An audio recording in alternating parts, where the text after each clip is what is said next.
नमस्कार, mutual fund में आपका स्वागत है। आज है क्लास नंबर 6। आज हम लोग जानेंगे कि कौन सा म्यूचुअल फंड में हमें इन्वेस्ट करना चाहिए एज के अनुसार। अगर मेरा एज 20 साल है तो 20 साल में कौन सा इन्वेस्टेड ठीक रहेगा, कौन सा म्यूचुअल फंड। अगर मेरा एज 30 साल है तो मुझे कौन सा म्यूचुअल फंड लेना चाहिए, या हमारा एज 50 साल है तो हमें कौन सा म्यूचुअल फंड लेना चाहिए। आप कितना रिस्क ले सकते हो एज के अनुसार। तो वीडियो स्टार्ट करने से पहले आपको बताया ना, मैं जो म्यूचुअल फंड में 2 साल से इन्वेस्ट कर रहा हूं, तो मैं पहले आपको अपना पोर्टफोलियो दिखाता हूं, पर डे का मेरा म्यूचुअल फंड का डैशबोर्ड में क्या हलचल होता है। तो उसके बाद हम बात करते हैं। जो म्यूचुअल फंड का बीज हमने अभी 2 साल पहले बोया था, तो उसको पेड़ बनने में 15 से 20 साल लगेगा। तो चैनल को आप सब्सक्राइब करके रख लो। गरीब म्यूचुअल फंड से अमीर हो सकता है, यही मेरा सपना है और टारगेट भी है। तो चलो पहले अपना हम म्यूचुअल फंड का आपको पोर्टफोलियो दिखा देते हैं। तो फाइनली हम क्या करते हैं, गूगल पे जाते हैं और अपना जो एप्लीकेशन है उस एप्लीकेशन को हम लॉगिन करके आपको दिखा देते हैं कि वाकई में आज क्या होगा, कल क्या होगा। तो यहाँ पे पासवर्ड मांग रहा है तो हम पासवर्ड दे देते हैं।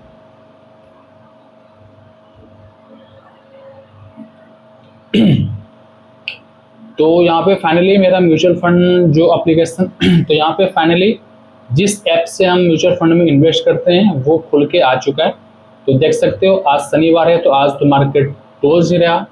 मार्केट आज शनिवार, तो आज मार्केट बंद रहा। तो मैं म्यूचुअल फंड में जाता हूँ और फिर यहाँ पे अपना डैशबोर्ड को ओपन कर लेता हूँ। तो देख सकते हो कल जो मार्केट खुला था उसका रिटर्न मुझे -8 रुपये, यानी 8 रुपये का कल लॉस हुआ है। टोटल इन्वेस्टेड वैल्यू 75,090 रुपया और करेंट वैल्यू 93,336 रुपया है। और टोटल रिटर्न की बात करें तो 18,223 रुपये का रिटर्न है और 24.33% का हमको रिटर्न मिल रहा है। तो फाइनली हम 6 फंड में इन्वेस्ट करते हैं। तो यहाँ पे आप देख सकते हो 6 फंड ये सब है। और यहाँ पे अगर SIP की हम बात करें तो अभी मेरा SIP 3200 रुपये, यानी 3150 रुपये का SIP मेरा पर मंथ कटता है। ठीक है, तो अभी आपने देखा मेरा डैशबोर्ड कि मैं अब हम बात करेंगे कि हम लोग को किस एज में कौन सा म्यूचुअल फंड बेस्ट होगा और लेना चाहिए। देखिए, अगर हम निफ्टी 50 की बात करें तो ऐसे 50 कंपनी, मान के चलो 7000 कंपनी अगर शेयर मार्केट में लिस्टेड है, तो 1 से लेके 50 तक जो कंपनी होगा उसको हम लोग निफ्टी 50 कहते हैं। तो मान के चलो अगर आपका एज अगर 20 साल हो रहा है या फिर 25 साल हो रहा है, तो आप अगर निफ्टी 50 में पैसा डाल रहे हो, समझ रहे हो, तो मतलब वो तो ऑलरेडी टॉप पे है। ऐसा नहीं होता है कोई 1 नंबर पे है, 2 नंबर पे है, 3 नंबर पे, 4 नंबर पे, इस तरीके से 50 नंबर पे। तो 1 से लेके 50 तक के बीच जो कंपनी होता है उसको हम निफ्टी 50 कहते हैं। मान के चलो अगर मेरा एज 20 साल है, तो अगर हम पैसा उस निफ्टी 50 में अगर डालेंगे ना, तो वो ज़्यादा रिटर्न नहीं देगा। रिटर्न देगा, ऐसा बात नहीं है, लेकिन ज़्यादा नहीं देगा। क्यों नहीं देगा हम आपको बता देते हैं। रीजन क्या होता है, बड़े बड़े कंपनी तो ऑलरेडी बड़े हो चुके हैं। वो जो 1 से लेके 50 तक कंपनी है वो तो ऑलरेडी बहुत बड़े बड़े कंपनी है। उसको बीट करना मतलब सबके बस की बात नहीं है ना। कोई 1 नंबर पे टॉप पे कंपनी है, क्या लगता है कि वो और टॉप पे चला जाएगा? उसका अगर मान के चलो वो कोई कंपनी है, उसका 1 करोड़ का कंपनी है, एक एग्जाम्पल बोल रहे हैं, क्या वो 5 साल के बाद, 10 साल के बाद क्या वो 2 गुना हो जाएगा? क्या वो 1 करोड़ का कंपनी 2 करोड़ का बन जाएगा? तो ये पॉसिबल कम होता है, क्योंकि वो ऑलरेडी टॉप पे है। ठीक है ना। तो उसमें क्या होता है, आप अगर निफ्टी 50 में पैसा डालोगे ना, तो रिटर्न धीमा रहता है। ठीक है ना, रिटर्न मिलता है, धीमा रहता है। तो ऐसे करके 1 से 50 तक कंपनी को निफ्टी 50 कहते हैं। उसके बाद देखो फिर क्या होता है, 50 से लेके 100 तक कंपनी। अगर मान के चलो जो 1 नंबर पे है, तो नीचे वाला कोई 99 नंबर पे अगर कोई कंपनी बेहतर कर रहा है, तो ही तो 1 नंबर अगर मान के चलो अच्छा परफॉर्मेंस नहीं कर रहा है, तो 99 वाला ऊपर जाएगा, 98 पे जाएगा, उसके बाद 97 पे जाएगा। समझ रहे हो, मतलब नीचे वाला कंपनी क्या करता है ना, ऊपर बढ़ता है, तो ऊपर वाला तो बढ़ेगा ही ऊपर, ऐसा थोड़ी ना है। जो अभी छोटा कंपनी है, हो सकता है वो निफ्टी 50 में भी आ जाए, ठीक है।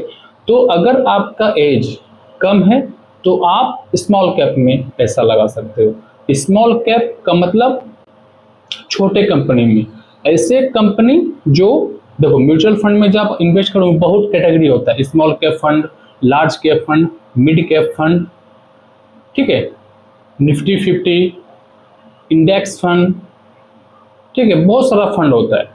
लेकिन अगर आप छोटे में लगाओगे तो क्या होगा, ये कंपनी को बढ़ने का मौका मिलता है। आगे कोई नहीं जानता कि आगे क्या होगा, तो हो सकता है वही छोटा कंपनी आगे जाके बड़ा कंपनी बन जाए, और बड़ा वाला है वो और बड़ा हो जाए, तो ये ज़्यादा बड़ा होगा। इसको नीचे से ऊपर जाने के लिए बहुत रास्ता है, लेकिन ऊपर में जो बैठा है ना, उसको वो धीरे धीरे धीरे धीरे ऊपर जाता है, क्योंकि वो ऑलरेडी बड़ा कंपनी है। तो अगर आपका एज कम है तो आप एक स्मॉल कैप ले सकते हो। अगर कम पैसा लगा रहे हो ना, अगर मान लो 1000 रुपये लगा सकते हो, तो 500 रुपया स्मॉल कैप में लगाओ, 200 रुपया मिड कैप में लगाओ, उसके बाद फ्लेक्सी कैप में लगाओ, उसके बाद बहुत सारा फंड है। इस तरीके का आपको एक पोर्टफोलियो बनाना पड़ेगा, ठीक है ना। ऐसा नहीं है कि सारा पैसा हम स्मॉल कैप में ही झोंक दिए। भाई साहब, पैसा वाला तो हम है नहीं।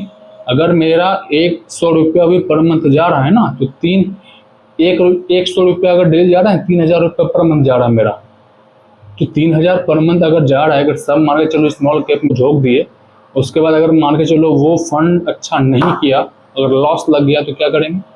तो इस तरीके से आपको कुछ कैटेगरी, जैसे मेरा जो कैटेगरी सिक्स म्यूचुअल फंड में जो हम इन्वेस्ट कर रहे हैं ना, उस मेरा पोर्टफोलियो देखना 20%, 21%, 19% से नीचे नहीं हुआ है।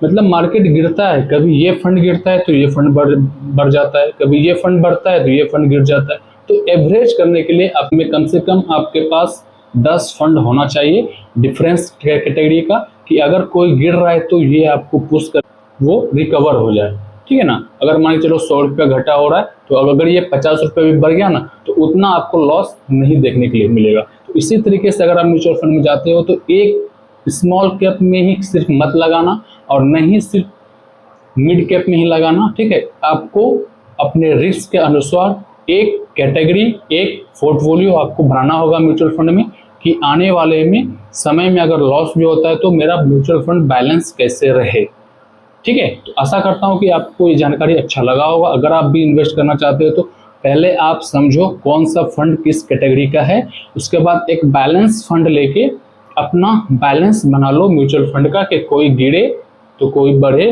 कोई बढ़ रहा है तो कोई गिर रहा है, तो आपका जो है बराबर रहता है, तो उतना लॉस देखने के लिए नहीं मिलता है। लेकिन एक ही फंड में पैसा, सारा का सारा पैसा लगाना, ये मुझे सही नहीं लगता है। तो मेरा जो 6 म्यूचुअल फंड है, ये मेरा अभी एवरेज है, अच्छा चल रहा है, 20% से अभी तक रिटर्न कम नहीं हुआ है।